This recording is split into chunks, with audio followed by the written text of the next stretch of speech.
Friday, and can you guess where we're at? Look at that view out there. That view is southern Utah.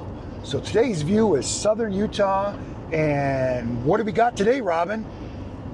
Well, we have Robin on location in Colorado. We have that. And she's on the cell phone, so hopefully this works because this will be a first, right? Oh, it's something. I got a microphone stuck to my phone, so hopefully it sounds okay. And it's dangling, and we're bouncing down the road trying to get our delivery done. Yeah. But Anyway. Well, since Robin, you can't see it, but in the background here, I do have some Utah mountains in the background. Oh, how pretty. Yeah, they're so pretty if you could just see them, right? I'll visualize them because Okay. I've seen Utah mountains before, and they are pretty. These ones are a little different in this southern area. It looks a little different, but what do we got today? I'm going to let you take it over. You want me to take it over? Yeah. Okay. What I have is we had quite a few questions, and we had quite a few people reach out to us and tell us their experience of what they have done or do for this transporting world of ours. And I wanted to touch base on a couple quick questions that we did answer, but if we weren't reading our responses, we'll follow up here with a Q&A. So the first question that we got was, what are the requirements for starting with Wave Express? Like, what are their miles that they require for you to even apply? And that, according to the Wave application process information, states 20,000 miles of towing experience. So. Well, yeah, and I think, that could be, I'm assuming, could be towing your own stuff. A lot of us had a lot of experience towing our own stuff. Me and you, we towed our fifth wheel all over the country. And that's sure did. That's what I put down. And I had a lot of delivery experience and a lot of other trailers that I hauled. I worked in the oil fields for a while and did some of that stuff too. But I'm a non-CDL driver, so I'm not sure how you would document non-CDL driver, but anybody that you worked for that will verify that, because they do call and check that reference, correct? Correct. Yes, they do. So I think as long as you have some people that can back that up, or you have some kind of documentation. They didn't ask for documentation for me. They just called my references. Correct. Okay. So that's good to know. Good to know. Also, we had this really awesome transporter send us an in-depth list of information, like so useful, so helpful, that he literally dissected our Q&A, which is pretty amazing. So we want to give a shout out to him because there's things we didn't know, and now we have better clarification because of him. So that's pretty darn cool. And you're just going to sum it up a little bit, so if they want to read the exact comment, they can. Last week's video, correct? Is that where it's at? Correct. Okay. Yes, correct. Last week's Q&A, our first Q&A. Our first Q&A. It starts out with, "Hi, William and Robin. I have commented before listing how I have my micro apartment set up in my mega cab." It starts with that. But I'm just gonna go through and dissect a little bit of what he said, because I think it's really valuable information. Did he? So he has. Did he leave his first name? I don't think so. Okay. I have to look. I took it and I screenshotted it. I was just curious. Sometimes so I don't have that on me right this second. All right. Let me see. I can look really, really fast. Sometimes seconds. You're good. I had it last time, but it's been a whole week and I've been way too many things going on, so I can't keep up with that either. I don't have a name, but it's at Seriously195. So Okay. if you find him, you'll be able to read the whole explanation of his comment, which is pretty cool. And I was very impressed with it. I thought, it's about time somebody said something out there that hit the nail right on the head. Okay. Right, which is great. Pretty cool. So anyway, he has been doing this for 2.5 years. He prefers to do the north and the west routes because, as you know, they pay better. You always talk about going west because the further, the longer the miles, the better it is. He also talks about an LLC, which we did bring up last time, about if you want to protect your personal liability assets and keep them separate from the business, and that's totally your preference. It's not a necessity to start. It's just, personal preference. So he also says that income and expenses, that he agrees that he won't share income or expenses, which we agreed upon that to begin with, each their own. Everybody's expenses and income are completely different. So, but he also brought up a point that it costs, he states, about 50 cents per mile just to run the truck commercially, which includes the fuel, the maintenance, insurance, etc. So it's a little than the federal standard mile deduction. And he states that he uses that instead of itemizing everything, mostly because if you do he does most of his maintenance in trucks, maintenance himself. So it's a little, we're not going to talk taxes, but he did bring out that 50 cent per mile. We never figured it out, so we have no idea. But this is what he, after doing it for 2.5 years, states. So, well, we used to when we did our courier business, we did the standard deductions, and it all worked for us where we weren't owing any money. And I mean, I think it will work. Right. And each their own. Yep. We don't know. You'll have to figure out what works for you the best. Correct, right.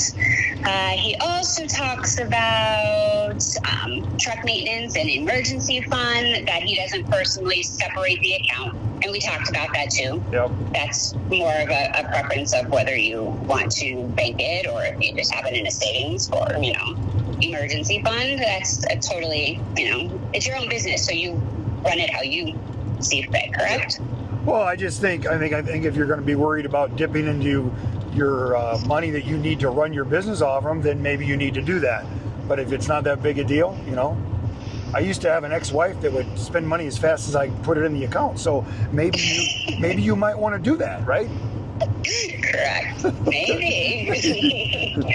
Carrying on. He also talked about, we spoke a little bit about the 2-inch ball that's required as per, we're speaking specifically with Wave Express and their requirements. And he also states that he carries a separate ball mount with interchangeable 2-inch to 1 7/8 inch ball for other trailers. So I thought we would just talk about the aspect of what you actually need when it comes to the ball requirement. Okay.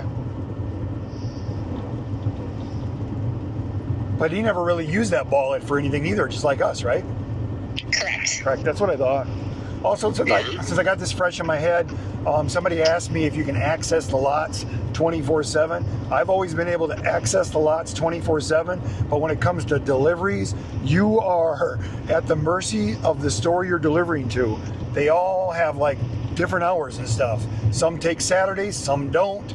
Some want you there by 3:30, some will let you go there by 4:30, some will let you go by 5. So yes, when you pick your job, it will be on your paperwork, and you need to call ahead because sometimes that paperwork is not correct. And when you call ahead, you'll get the exact answer you need.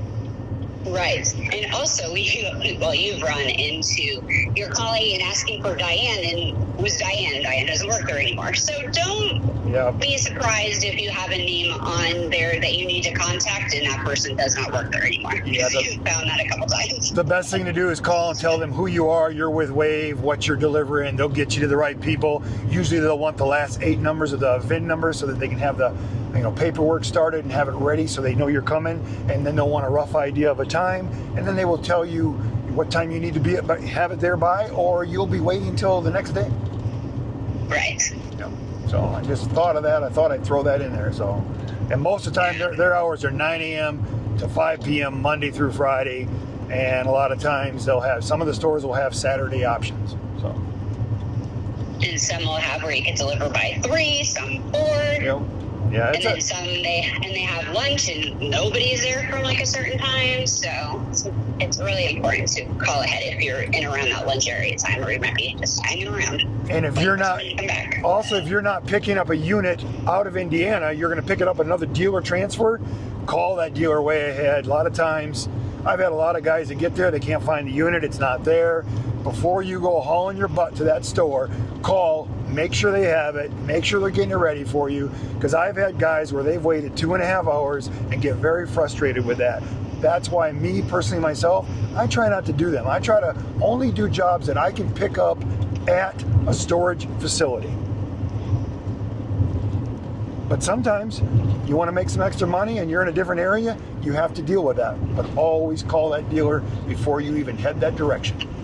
Right, beware. Yep. Now we're going to talk about per diem, because this was a subject we knew absolutely nothing about. And that's because we put that video out last week. That's because when we did our deliveries, I always came back. I was on the road at night, but I wasn't staying anywhere. And to be honest, we had enough deductions where we didn't even need to use it. But I understand that it'd be a lot easier to use that than some of this other stuff. So. Right, it seems much easier, right? Yep. So it's just a deduction off of your taxes that you use, and you get a percentage or a dollar amount per day.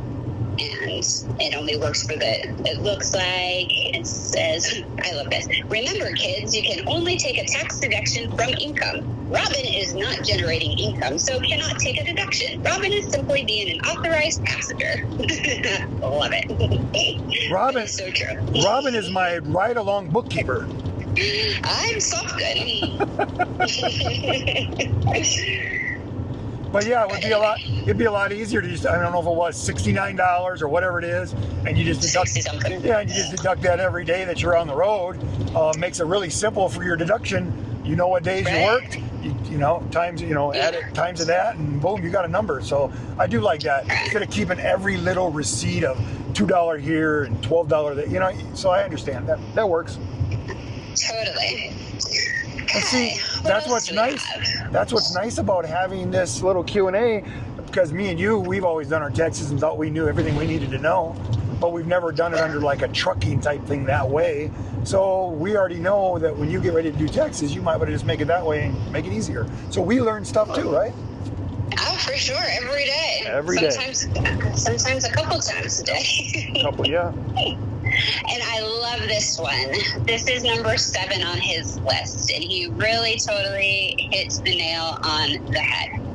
So he says, what can you reasonably earn? He says, I agree. It depends completely on the owner/operator. Doing this part-time, I can gross $50K to $60K, and with how I do this, I eat and sleep in the truck. I have never used a motel, and I rarely dine out, even fast food, Aldi or Walmart for groceries, for a chest-style compressor fridge.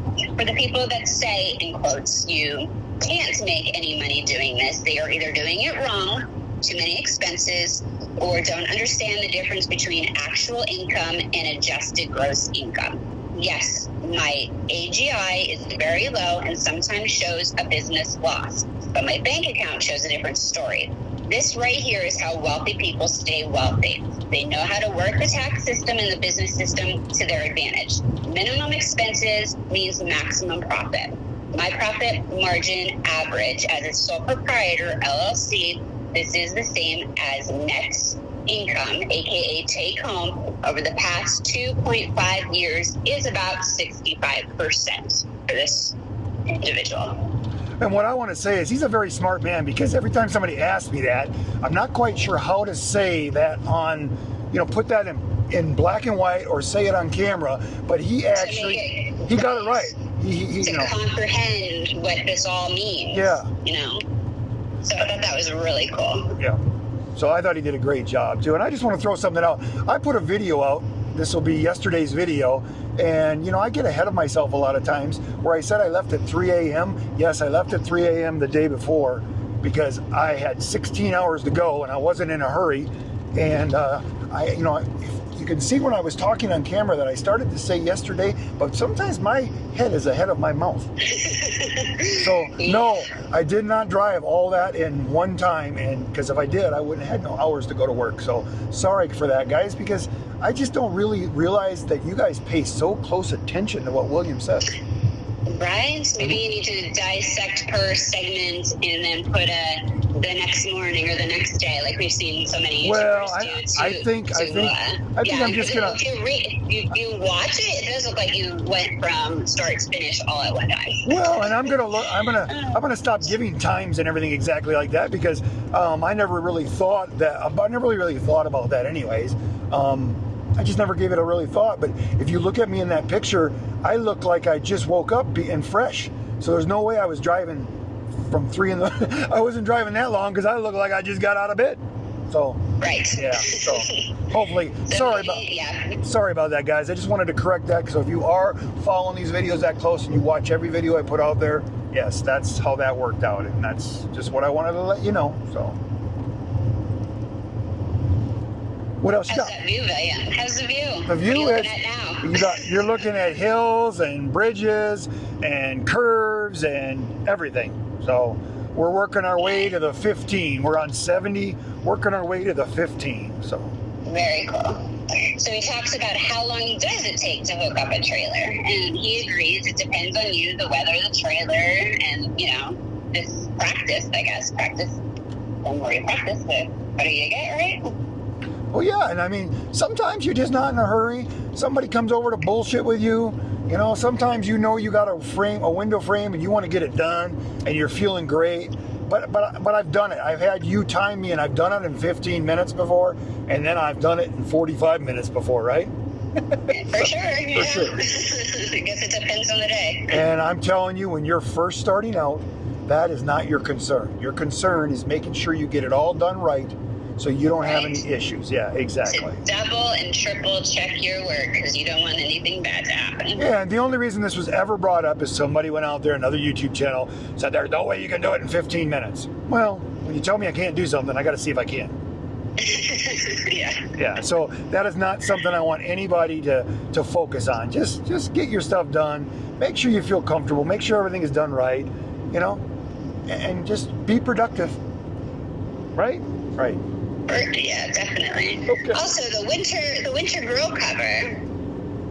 We discussed about that. He says that the summer screen for keeping the bugs out of the radiators, which is easier to clean than the radiator cooler heat exchangers condenser, and then he still removes the grill in the airflow cover that he has for his Ram, that goes across the top of the radiator and the coolers, and then gently pressure washes the radiator several times each summer, which totally makes sense, because you know how many bugs we saw prior to doing this when we were just traveling around the world with our this is definitely something I'm going to look into for this summer, because you remember when I've been out there at the Riverstone with our pressure sprayer out there for 2 hours cleaning those bugs out of that radiator before.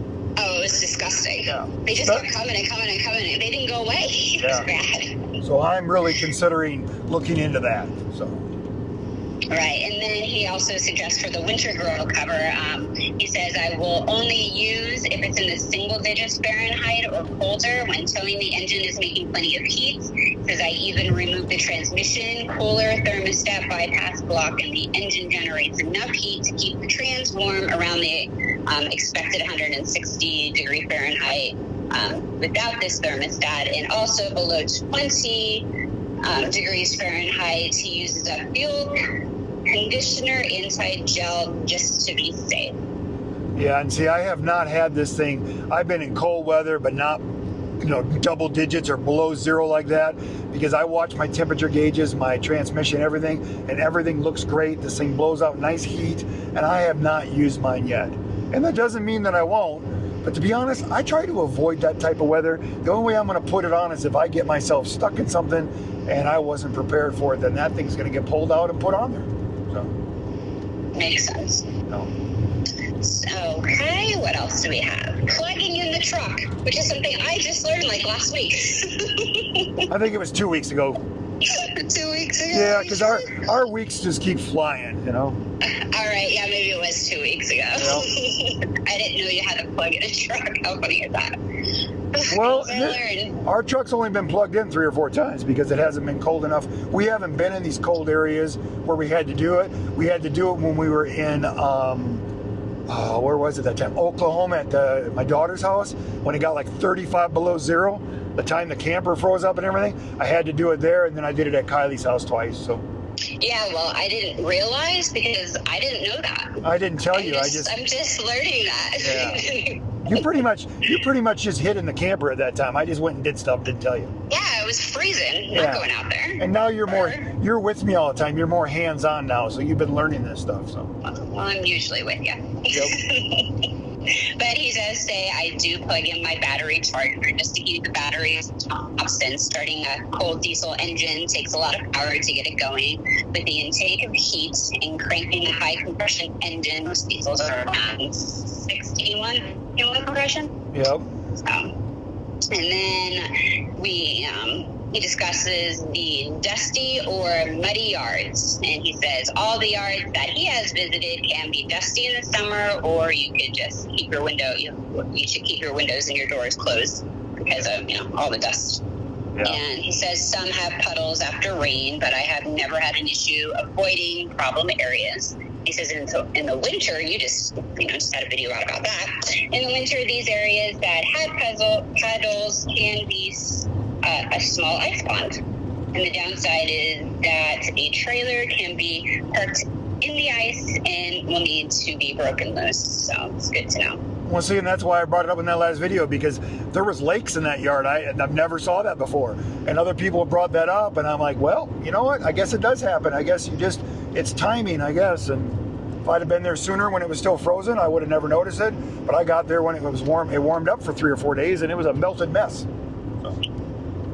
Sure was. Looked like you could swim in that one. Yep, you could. And that's all he discussed, which was a lot. Yep. But the gist of that.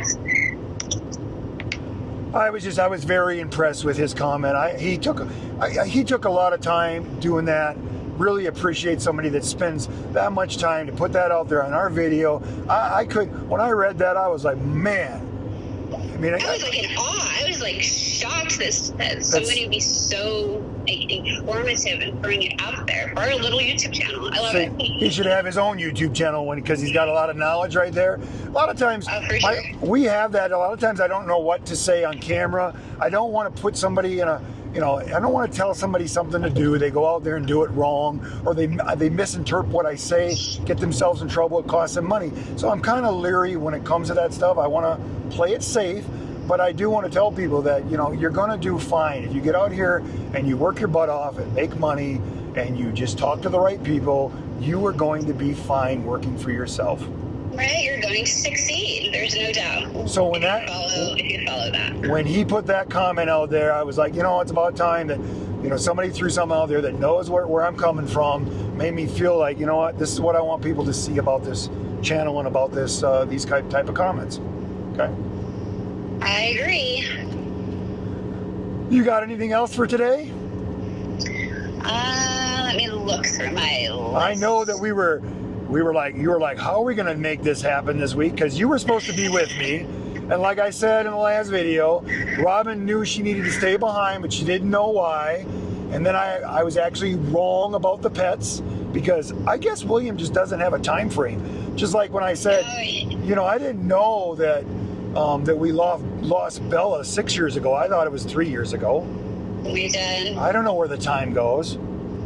But you've had these pets ever since your first marriage, and your kids grew up with these pets, right? Yeah, since 2009. So they've been a part of our lives. We do have, out of all of them, we have Kitty left. Kitty left. And Kitty's what we drove all the way back from Alaska because we thought we were going to lose her. Yeah, she's held on for another year. She's 16, and every other day she gets an injection of saline to keep her hydrated because she has kidney disease. This is how much we love our animals. She's not suffering saline. When she does it, it's like second nature to her. She doesn't even flinch. She gets it in the back of the big part of the back of her neck, and within 3 minutes, she's done and running around the house like she's a little kitty again, and she's 16 years old. So. Yeah. So, and she's the last one. And it's been a rough 2 days. Well, it was rough on Fred when he lost Bella because they were best friends, you know. They were. Yeah. So. Two little chihuahuas. We had 2 little chihuahuas, and they're both now. And so I'm sure that she's gonna wonder. She's gonna wonder where he's at. Maybe she's already wondering where he's at because I've not been there. Yeah. Yeah, she seems a little off. Like we just keep giving her lots of love. But this family's done with pets, right? We don't want to. Well, Kylie's family, yes. Yeah. Now my son's family, that's a different story. I just found out they're fostering 2 cats now. So they have 2 dogs, a cat, and then 2 more cats. Well, we were on FaceTime yesterday. So they have 3 cats and 2 dogs in their home in Florida now. And we love animals, and animals love me. And everywhere I go, animals are all over me all the time. So. It's just, God, they're family, and once they're gone, it's just, it's horrible. Yeah, and then to bring another one in, we just can't. Don't know. I know you can't go through it again. I can mentally do that. Well, and I didn't mean to bring that up, but I'm like, you know what? If I get this shit wrong all the time, I need to at least try to correct some of it because we try to get things right. But when you watch the video, you're like, William, you're off. Like, what planet are you on? I don't know. I guess I just. Fred was 13, and it happened quick. Like it was awful. Like he had a heart condition, and he also had other health issues, and he just recently went blind. But he was having I was having flashbacks of Bella because they had the same problem. They both had enlarged hearts, but the difference between Fred and Bella's is Fred's heart it was leaking, so they would always have to try to pump the leaking fluid out, and it just became too much for his organs, and it was time to let him go.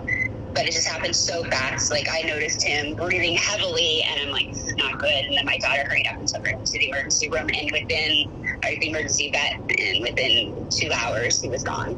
Well, and he's been grateful that I stayed here because I was coming. I was going with you. Well, and you'd have freaked out if you didn't get to say goodbye. And the other thing is, he's been a lap dog for like most of this year because he can't see. So we put him on the couch, we put him on everybody's lap, we take him outside, he goes to the bathroom, we bring him back in, we put him by his food bowl, and this is pretty much. I know, but that never stopped him. Like even being blind with like obviously he wasn't the way he was prior. But he always was lovey, so. And he survived the fire.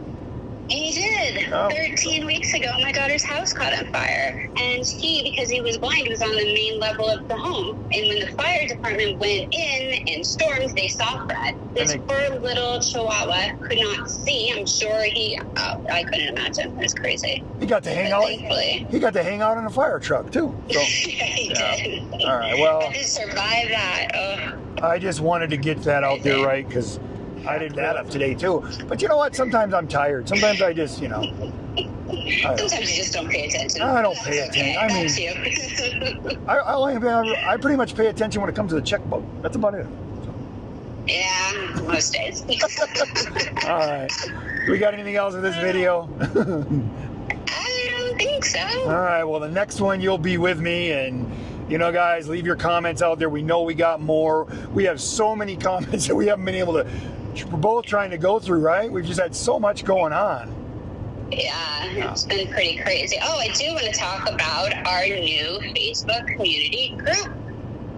And there's a lot of guys having conversations with between them. Love it. That's exactly what I envisioned, and I'm glad it's coming to fruition. So it's pretty cool. And transporters, helping transporters across North America. You don't have to be an RV transporter. As long as you're doing commercial driving on the roads in North America, you're more than welcome to join. And I have accepted like 30 people in the last day and a half on our Facebook thing too. And a lot of them have reached out with emails. A lot of them have reached out through Messenger. So I've been talking to them. That's the other thing is what you guys don't see is those people sometimes keep me busy all night just answering their emails and back and forth. And then my head is mush, so I'm forgetting a lot of that. So we're hoping after the first year we can get a little better handle on this stuff, and we'll get our Q&A going even better. This is something that William just pulled out of his ass, right, Robin? Pretty much. Like, let's do a video every day. And I don't know if we're going to do every video every day moving forward in January. Maybe well, no, I was trying to push and get this stuff out till the end of the year, because I know when I got into RV transport, I was researching that stuff in January, and I was looking for stuff, and I didn't get the information that I wanted. I waited longer. I took a month. And I think now if I get all these videos out there with these guys that just come across it in January, I think it'll get them pushed in the right direction, is what I'm hoping. Because I didn't get that. There was a couple guys out there that I liked watching, but a lot of stuff was 2 or 3 years old. So I'm hoping that throwing this out there, and then then they go and jump on the Facebook thing. They jump onto to your new website thing, and then they see all the other guys talking, so that they're just not getting William's point of view, just telling you everything is perfect, right? I don't want to. I mean, like I said, I've talked to guys the last 2 days about how they've had to deal with bad. They've all had to deal with tire problems. They've had to deal with bad weather. Billy right now is stuck in a windstorm. He's stranded. He's stranded in Iowa right now. He didn't get to get his delivery done. It's really bad there. So all these guys now are coming across the bad. And the only bad that me and you really had was the time we spent in Cheyenne for 2 days. And I finally got upset and jumped in the vehicle, and we went the back roads to Montana, and we got our delivery done, right? Yes. And then we had snow that time we went through Washington. Montana. But we made it. We pushed through. We just made it through the chain law things where the chain law came off, but that's what we've had in 10 months. Otherwise, we've went around the bad weather and we've made it work. And like I keep telling everybody, if you've got timing, I'm telling you, if you got timing, you can make this work. Plus, I want to throw one more thing out there. What you guys don't know that me and Robin do. Do you know that when we pull into a gas station or we pull into a parking spot, if we step out of the vehicle and we find a coin laying on the ground, we pick that coin up, because that coin means that there's an angel watching over you, right, Robin? Yes, it does. It does. And when I see that coin, it tells me that, you know what, I got an angel watching over me. So what I'm focused on doing is telling me it's the right thing to do. Does that make sense? It does in our world. It does in our world. Let's see what our viewers think. Well, and I'm throwing it out there for comments and stuff. The only other thing that I do differently than Robin is I stick it in my shoe on my right foot, because that's another thing that I learned from somebody else. So guys, when you think that I'm either full of shit or lying or the luckiest bastard out there, maybe it's just a coin that I pick up when I find it. Perhaps. Yes, we have a lot of strange things that me and Robin do, and I'm trying to throw them out there because, you know what, guys, if one of those things helps you, or even if it doesn't do anything, but if it gives you the confidence to believe, maybe that's all you need, right? I agree. All right. Yeah, for sure. Sorry, I had to bring Dr. Bill out for a second again. I think you might be rubbing off on me. I know. It reminds me of my story with my grandson, my oldest grandson. He's 6. And I'll do this short and sweet story. So he's 6 years old, and he reminds me so much of his mother, who, when growing up, was very shy, very introverted, very nervous kid. You wouldn't see him most days on our YouTube, because he's more confident around us, and he's okay that way. But when he's around other people, he gets a little, introverted. And he had a school program, a Christmas program that I was fortunate to go to because of this lifestyle. And he was so nervous, and he started to cry, and he's like, I don't want to do this. I'm scared. I'm nervous. And I'm like, you need to be brave. You have to be brave. So I remembered watching this Made in Manhattan, this Jennifer Lopez movie. And there was a part in there about this kid who was very, very nervous and didn't like speaking in public. So the one character gave him a paperclip and said that he used this paperclip to help him more or less focus and be able to overpower his emotions and be able to do what needed to be done and be brave about it. So I found a paperclip in my daughter's kitchen, and I gave it to my grandson, and I said to him, I said, here, this is a magical paperclip. I said, you're going to put it in your pocket, and when you're on that stage and you get nervous, and you put your hand inside your pant pocket and you hold on to that paper clip, because that paper clip is going to help make you brave. So he went and he did his Christmas program, and he sang his heart out, and fast forward, it's over. He comes out running to me telling me, the paper clip worked. It made me so brave. So you know what? It's all in what you believe. Exactly. And you know what? We are both becoming inspirational speakers. I don't think so. I just had to tell you that cute story. All right, because, well, oh my God, it melted my heart. I just think when we share these type of things with the people, that they are able to connect with us better. So that's what my goal is on that stuff.